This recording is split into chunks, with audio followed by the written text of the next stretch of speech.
Hey, welcome back guys to another episode of Talking and Talking on the network mabwear.bigmedia. I want to say to everybody, happy Sunday, wherever you are. You know what I mean? From my country, Jamaica, you know what I mean? I just want to say that, I'm heartfelt, to everyone who is going through the struggles right now. You know what I mean? But I know we will bounce back, swiftly. We're all in the diaspora doing our part, to ensure that that happens. Anyway, guys, yeah, so, boy, you know, we can't let this one go. What I'm talking about. I'm talking about, the whole thing happening with the JFF and the appointment of one such person who it seems from what we've seen that it appears that he appoints himself to the position. You know what I mean? The word everybody is using is conflict of interest. Yeah. But I want to interject a new word. As Donald Trump would have said, it's a new word. And this word is called impropriety. Impropriety. What it is, the meaning of the word is a failure to observe standards or show due honesty. It is speaking to one's character. You know what I mean? One's character. There's not many things that we can boast that we have. You know what I mean? But one thing people can't take from us is that which we have forged intrinsically is our character. And so therefore I want to, but yes, I'm going to speak about conflict of interest. As a matter of fact, this whole conversation that we're going to have is on the basis of conflict of interest. Now, I want to address some persons out there in the space, and these persons, them have a loud voice. They have a huge following. Yet, and these persons also claim to be fair and credible. And when I give that consideration, I wonder if I should even listen to their commentary, because it appears they're, they cannot see the moral dilemma here. It seems that they cannot see that. I was told in Jamaica, and it might not just be a Jamaican thing. You know what I mean? That you never say sorry and then say but. You never do that. You never say sorry and then say but, because that means that there is no sincerity in your sorry. All right? So when people say that, they see the conflict of interest, but it means that they are ethically bankrupt. Ethically bankrupt. And their principles should be called into question. Yes, their principles should be called into question. In Jamaica, there's a saying, there's a colloquial verbiage that says, you give them an inch and they will take a yard. And that is what we are seeing here with this individual. You understand me? It's not the first that he's been called into question as it pertains to this conflict, but because there is no one that he's accountable to, he was allowed to take it to the highest level. Yes, take it to the highest level. And this is unfair. It is unfair that we want to hold our own country at high standards whenever it suits us. But that is not how we develop a moral code of conduct. It's not how we develop a moral code of conduct. We start here. Let us use this moment to set a precedent that those who are coming will be able to build on. Let's do the right thing, man. Let us do the right thing.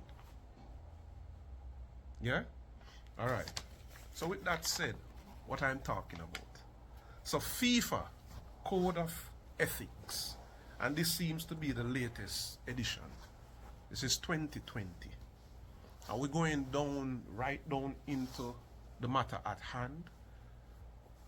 Article 19 speaks about a conflict of interest.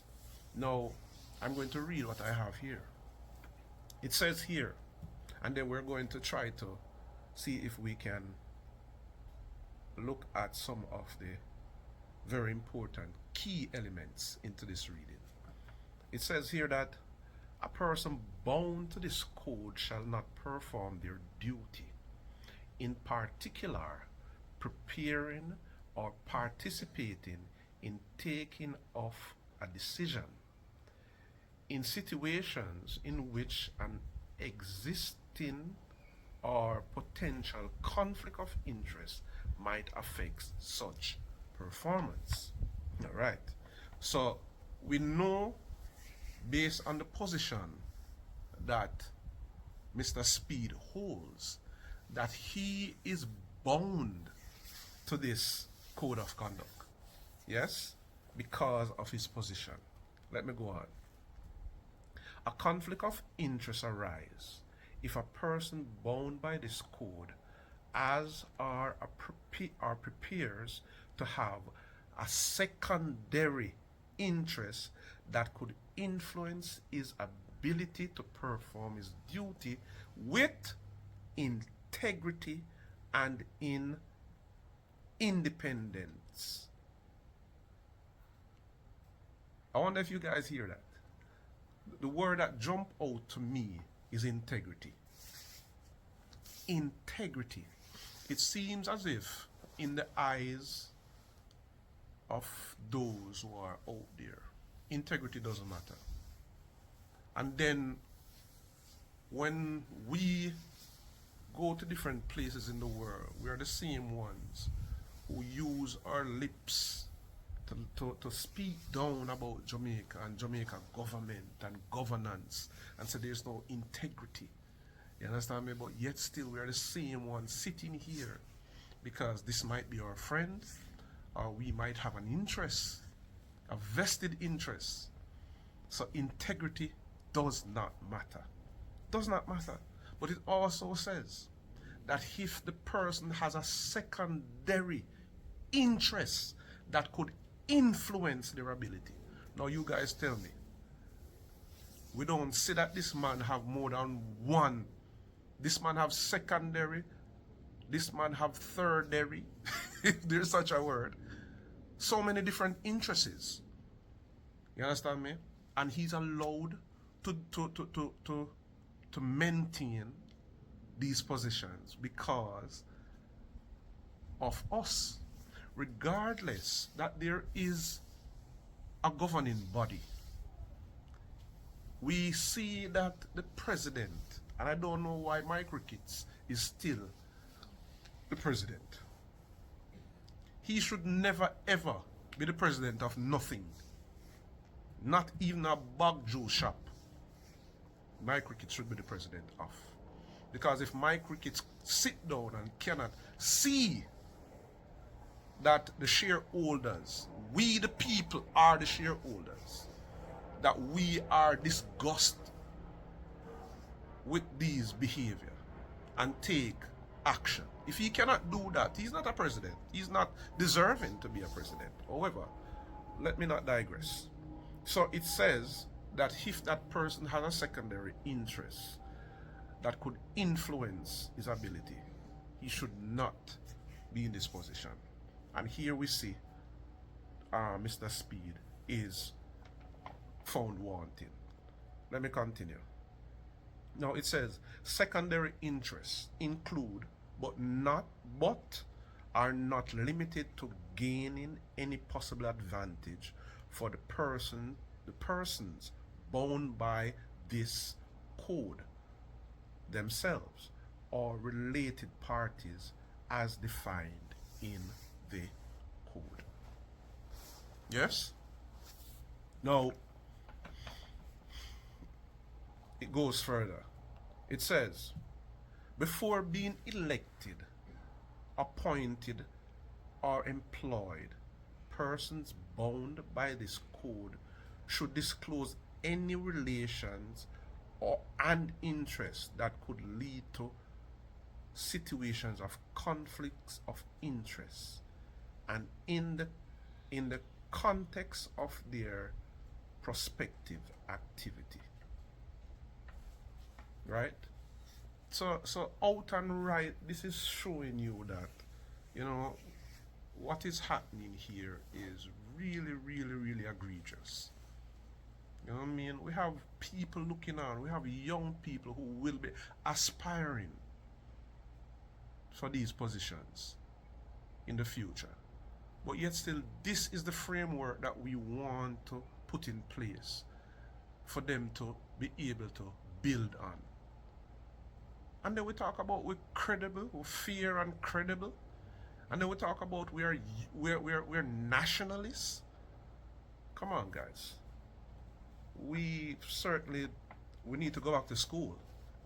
You understand me? We need to go back to school.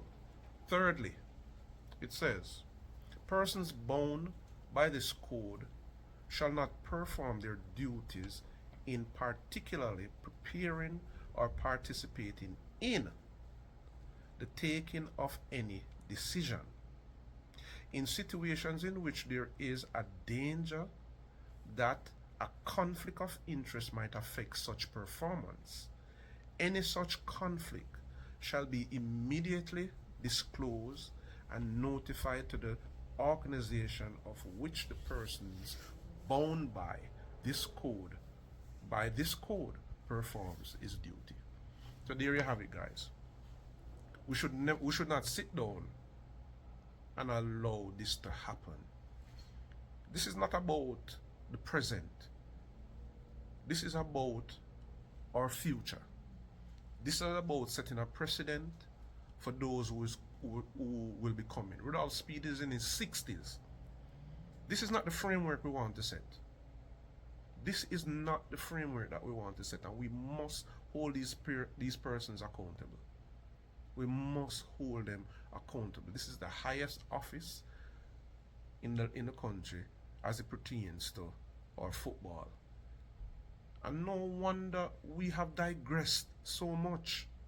No wonder. We wonder why such a simple task has become so arduous and difficult. Is because the head of the stream is mucky. So nothing good can flow from it. Nothing sensible can flow from it. You understand? I mean, I hear people giving credit to this gentleman, saying that he's a smart gentleman and he's intelligent. Your intelligence is void of integrity. That is what you're telling me, that your intelligence is void of integrity. And all of you sit down and upholding with this. All of you. You're ethically bankrupt. Ethically bankrupt, man. You understand me? I would love to see Jamaica go to the World Cup, but not on the back of soiling or legacy or setting standards that nobody can build on. And it's going to come back around and bite us, because people are going to come into the position and they're going to go further. Take it even further. And they're going to, and when we want to hold them accountable, we will have to hold ourselves accountable. Because when we look back at the decisions that we allowed, how then can you now speak about holding somebody accountable? So, guys, it's a sad day in our sport. You know what I mean? And people are saying that, yeah, but it's only a too much. Let's use it too much and do the right thing. Let's use it too much and do the right thing. Rudolph Speed was at the helm, helping the coach, and they fumbled. They fumbled the ball, and we're at this position. Why should he be the one to be at the helm, to lead us across the line? He was given that task. He made himself a part of the team, and they failed. Do we need more hindsight to see that this gentleman and whatever he does is going to lead us into a failure? I would rather fail with someone doing the right thing. I would rather err on the side of caution, err on the side of principle. Yeah? So, guys, that's as much as I have to say right now. You understand? I want to big you guys up. Thank you guys for the viewership. The last video I did, I got, I think, over 200 views. As I said, guys, I'm not doing it for the money. I'm doing it for the likes. So, and the comments. You know what I mean? As I said, this is Talk, Keep Them Talking, where my views, I use my views to try to stimulate your views so that we can keep the conversation going. So, catch you on the other side. Big up. Walk good.